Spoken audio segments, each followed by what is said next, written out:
Tem muita coisa preocupante e tem muita coisa importante acontecendo no Brasil nesse momento, mas ontem, certamente, a mais relevante de todas, a mais importante de todas, foi a disputa entre a mandioca do Lula e a rachadinha do Bolsonaro.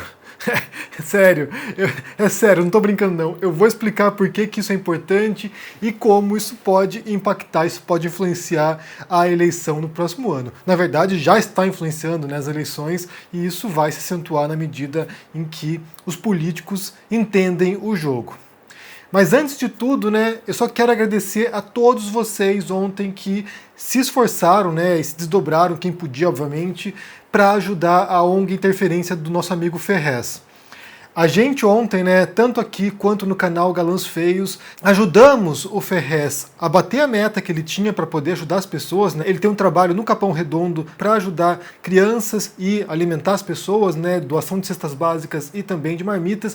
E a gente conseguiu ontem bater a meta, dobrar a meta, triplicar a meta e está subindo. Então, assim, muito obrigado a todos vocês. O Ferrez agradece, ele é um cara sensacional mesmo e a gente confia muito no trabalho que ele faz. Eu confio no trabalho que ele faz como ativista e também confio no trabalho que ele faz como artista, também como escritor. Então é alguém muito importante no cenário cultural e social brasileiro e fico feliz de ter dado minha pequena contribuição aqui, minha pequena ajuda para poder manter o trabalho dele funcionando. Então, obrigado a todos vocês. E também já deixa sua curtida nesse vídeo, deixa seu comentário aqui embaixo dando um bom dia, como estão as coisas por aí, e também já se inscreva no canal, porque nossa meta até o fim do ano é de 700 mil inscritos. Acabamos de passar de 670 mil inscritos, ou seja, faltam 30 mil, vamos chegar lá. Então é isso.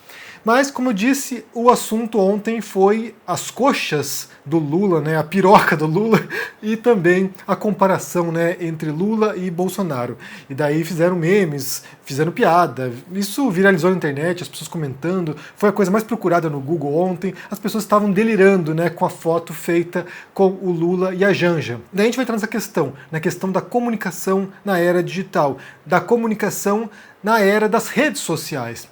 Porque a gente tem que pensar, gente, que desde muito tempo a comunicação tradicional ela é fundamentada, ou era fundamentada, em certos gargalos. Então, por exemplo, se você fosse um escritor e um leitor também, você certamente passaria por um grande gargalo que eram as editoras. As editoras selecionavam quem ia publicar, elas publicavam e iam para as livrarias, e isso era uma triagem enorme. Muitos escritores talentosos, muitos grandes autores jamais foram publicados porque não conseguiam passar por esse gargalo. E aí a gente pensa na imprensa, nos jornais, que também são gargalos. Eles filtram informação, eles filtram jornalistas também, né? Quem vai poder escrever sobre o mundo, e daí recortam a realidade para seus leitores, né, os leitores de jornais. A televisão é a mesma coisa, ou seja, você tinha meios tradicionais de comunicação que sempre foram filtros da realidade. E daí você tem no finalzinho do século XX, comecinho do século XXI, uma enorme revolução que é a internet. E isso vem mudar drasticamente o jogo. O modo como a gente se comunica com os outros, o modo como a gente consome informação e o modo como a gente propaga informação também, né?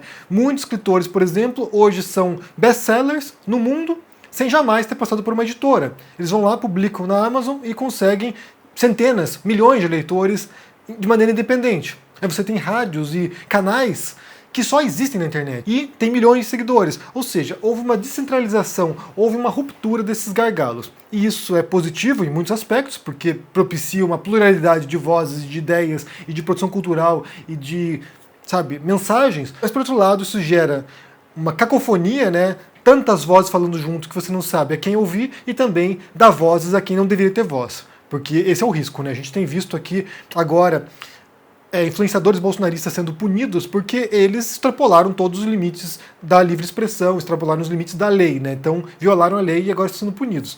Mas certamente isso favorece, por um lado, o debate plural e democrático, e por outro lado, isso prejudica também o processo eleitoral, inclusive. E daí você teve, nos Estados Unidos, o primeiro candidato que entendeu o poder das redes sociais e usou isso a seu favor foi o Obama, em 2008. Ele foi alguém que fez uma campanha importante nas redes sociais, depois se reelege, mas o primeiro candidato que de fato se elege majoritariamente por causa da rede social foi o Trump, que não apenas usou as redes sociais a seu favor, mas também hackeou o sistema eleitoral, né? Você tem um sistema eleitoral lá nos Estados Unidos que é por colegiado, ele compreendeu que se ele tivesse uma pequena vantagem em certos estados que são os swing states, ele ganharia a eleição sem ter a maioria dos votos. E daí ele vai lá e hackeia esse sistema, ele vai lá e utiliza as redes sociais para manipular a percepção das pessoas e conseguir virar os votos onde era importante. E aí ele vai e vence a eleição. Então ele foi alguém que principalmente usou a internet a seu favor para poder ganhar a disputa eleitoral. E o caso do Bolsonaro não foi diferente. O Bolsonaro conseguiu criar uma verdadeira onda na internet, nas redes sociais, as pessoas compartilhando memes, imagens do Bolsonaro, falas do Bolsonaro, imitadas do Bolsonaro, e isso foi o que catapultou o Bolsonaro. Existem várias forças, né, que se uniram em torno do bolsonarismo, mas certamente a gente não pode desprezar o impacto que as redes sociais tiveram. E daí a gente tem essa situação agora de ontem, né? A foto do Lula com a Janja, a piroca do Lula e a comparação com o Bolsonaro. E por que isso é importante? O que isso significa? O que isso indica pra gente? E eu quero ler para vocês aqui uma thread feita pelo Pedro Barciela. Ele é um analista de dados e ele mostra aqui como foram as interações ontem relacionadas à foto do Lula. Então ele põe aqui uma imagem, né, mostrando aqui como foram as redes na internet, as redes dos lulistas, de humor, ciristas, lavajatistas, bolsonaristas, humor, e como essas redes ajudaram a catapultar essa foto do Lula sem estar necessariamente vinculadas aos lulistas, aos apoiadores do Lula. E daí eu vou ler para vocês a thread porque é muito instrutiva e a gente vai poder depois pensar um pouquinho sobre isso. Então diz o Pedro Barciela aqui: o incômodo de alguns em relação à foto de Lula gerou uma movimentação interessante do que pode ser o pior cenário para bolsonaristas e a tal terceira via no ano de 2022. Isso pode explicar em partes o incômodo de muitos com o episódio. Explico.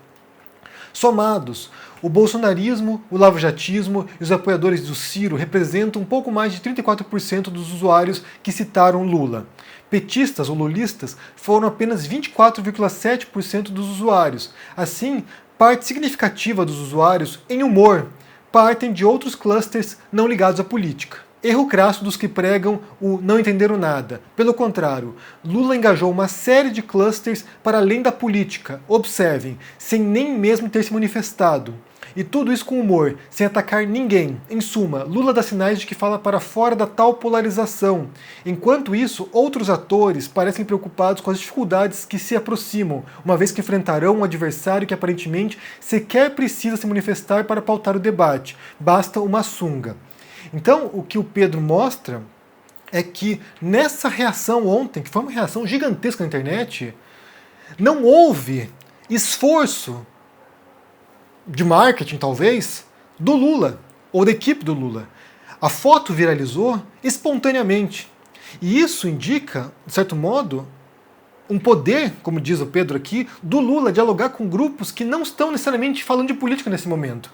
Porque uma coisa é na eleição. Na eleição todo mundo vira político, né? Todo mundo vira analista político, todo mundo vira teórico da política, todo mundo sabe de política. Mas quando acaba a eleição, muitas pessoas que estavam ali inflamadas pela política, né, defendendo um candidato ou outro, essas pessoas entram num estágio de latência, né? Elas entram meio que... Elas hibernam e passam ali 4 anos sem falar de política. Daí quando volta a eleição, elas voltam também a se inflamar. Mas esse eleitorado médio brasileiro, né, essas pessoas que só se importam com política quando chega a eleição, elas, de certo modo, atuaram ou reagiram a essa foto do Lula, reconhecendo a figura e entrando na brincadeira. Eu já mencionei aqui, em algumas circunstâncias, o livro da Rosana Pinheiro Machado, né, Amanhã Vai Ser Maior. Ela é uma antropóloga cientista social e ela é uma das pessoas que analisa como muitos eleitores do Lula em outras eleições migraram para o Bolsonaro. Por que isso aconteceu? Já falamos muitas vezes sobre isso aqui, né? Inclusive recomendo que vocês leiam o livro da Rosana Pinheiro Machado. Tanto ela, quanto a Isabela Calil, quanto a Lucy Scalco, que também é uma coautora de muitos papers com a Rosana Pinheiro Machado, analisam esse fenômeno, né, do lulista ou do eleitor do Lula, que depois migra para um projeto de extrema-direita. Há uma série de ressentimentos aqui, uma série de mecanismos também, que vão além também das frustrações que também passam pela imprensa, mas tem muitas coisas envolvidas. Mas isso demonstra, talvez, essa reação ontem, que muitos desses eleitores que eram lulistas, votaram no Bolsonaro, estão dispostos a voltar sim para o Lula.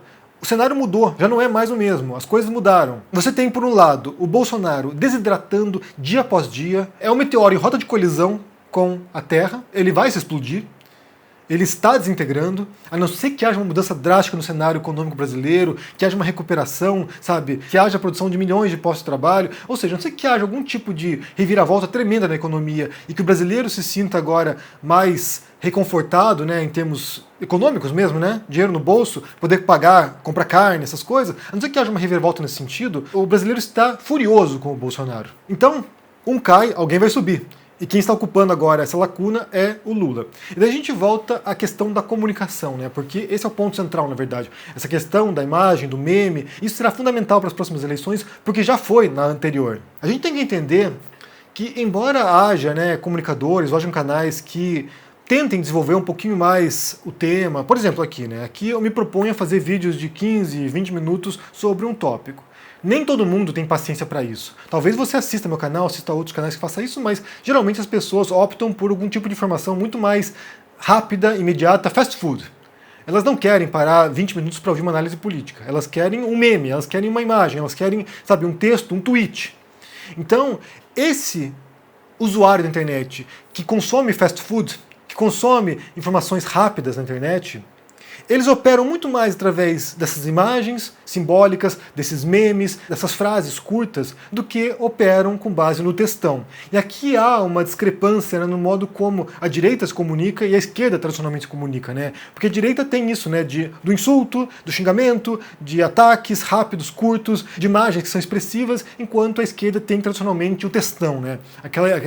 Aquela imagem complexa em 15 parágrafos, daí publica um artigo sobre isso, daí vai lá e publica um vídeo de 1h30 explicando o assunto, convida, né, teóricos, convida acadêmicos, e daí faz todo um debate cabeçudo que repele muitas pessoas que não estão dispostas a dedicar 2 horas do seu dia para ouvir uma análise política sofisticada, com jargões técnicos, com jargões acadêmicos, citando autores que ninguém leu. Então, é complicado. Há uma discrepância no modo como a comunicação se dá. Daí tem um autor que é um clássico também da comunicação, que é o Marshall McLuhan, que ele diz que o meio é a mensagem. Eu falei aqui anteriormente, né, sobre a televisão, sobre o rádio. Então, o modo como a campanha eleitoral se dava no rádio e na televisão era de um formato. Tinha um modelo. O modo como a política era feita pré-internet. Então você tinha um político distribuindo santinho, distribuindo panfleto, sabe? Indo no boca a boca. E hoje em dia, esse jogo mudou. Se o meio é a mensagem, o modo como a mensagem é propagada nas redes sociais também muda. Então você tem uma redefinição do que é feito. Você tem um tipo de linguagem que é basicamente memética, né? São os memes. As pessoas vão lá e compartilham os memes, e os memes trazem uma carga de sentido, e daí você tem um outro fenômeno que são as fake news, que muitas vezes se inspiram em memes também, né? As fake news são uma espécie de um meme, uma fabricação da realidade a partir de uma noção falsa, de uma mensagem falsa, para poder prejudicar os seus opositores. Então você tem, por um lado, memes, ou seja, imagens cômicas geralmente, que visam gravar uma mensagem cabeça da pessoa, e por outro lado as fake news, que são distorções da realidade com o intuito de danificar a imagem do seu opositor. Então isso virá com força no próximo ano, porque, como eu disse, já veio. Em 2018 foi esse o jogo. Quem não entendeu o que aconteceu em 2018, em grande parte a gente pode culpar o modo como a campanha foi feita nas redes sociais. A gente falou aqui sobre o TSE, né, como agora pretende perseguir canais de política de todos os espectros políticos, porque acham que isso pode prejudicar o debate público. E aí você vai ter uma compreensão do que está acontecendo. A gente espera que eles saibam reconhecer canais sérios de política, de análise política, de canais partidários que estão fazendo campanha eleitoral. São coisas distintas, mas certamente isso já é uma compreensão de que a internet vai desempenhar, e já está desempenhando, um papel preponderante no modo como as pessoas vão escolher os seus candidatos. E aí entra, como eu falei, essa imagem do Lula. Porque ali você tem uma imagem que se contrapõe à do Bolsonaro. O Bolsonaro que tem essa imagem do patriarca, né, do homem armado, do homem que, sabe, grita, que intimida, que ameaça os demais. E daí tem uma questão da virilidade também, né, do homem forte que vai, sabe, subjugar os seus inimigos. E daí, com a imagem da rachadinha, isso mostra uma imagem de um homem fragilizado, né, de um homem afeminado, que, na cabeça da extrema-direita, é uma fraqueza. Pro bolsonarista é uma fraqueza. Um homem afeminado é uma fraqueza. E, por outro lado, o Lula de sunga demonstra justamente esse homem másculo que eles estão procurando. Então não é de se surpreender, como eu falei, que a gente veja agora muitos eleitores do Bolsonaro frustrados que vão, mais uma vez, recuar ou reencontrar a masculinidade que eles tanto procuram, né, o salvador da pátria, no Lula, na piroca do Lula. A gente não pode menosprezar também esse caráter sexualizado que tem na política, né? Do homem, do coronel, do homem que está lá, sabe? Que tem influência, que tem poder, que é imponente. Então isso tem sim para o imaginário das pessoas uma grande carga simbólica também. Porque no final dos contos, se a gente for pensar, o brasileiro sempre está em busca do próximo salvador da pátria. Há um caráter messiânico na política brasileira, né? Há essa expectativa de que alguém vai chegar lá, um presidente, vai mudar tudo. É um erro pensar assim, mas é como as pessoas, o eleitor médio, né, essa pessoa que só se preocupa com política a cada 4 anos, é como esse eleitor médio acaba operando em grande parte. Então, repito aqui, o meme ontem, né, ou essa viralização dessa imagem do Lula, talvez possa indicar que o próprio Lula agora esteja compreendendo o poder das redes, que o próprio Lula esteja começando agora a se dispor a jogar o jogo que foi que elegeu o Bolsonaro. E se ele vem com força na próxima eleição, porque parece ser agora que a disputa será essa, né? A disputa será essa. Será Lula versus alguém. Talvez nem sequer seja o Bolsonaro, inclusive. Mas Lula versus alguém, o Lula agora vai jogar com as armas que elegeram Trump, elegeram Bolsonaro, e isso vai mudar drasticamente o jogo. Eu quero saber o que vocês pensam sobre isso aqui, se vocês viram a repercussão ontem dessa foto, né, da piroca do Lula versus rachadinha do Bolsonaro. E como vocês leram isso, né? Como vocês entenderam o que aconteceu ontem? Deixa aqui embaixo no comentário, deixa o joinha, se inscreva aqui no canal, se torne um membro ou um apoiador para dar uma força e se cuide por aí. Um abração e até mais. Tchau!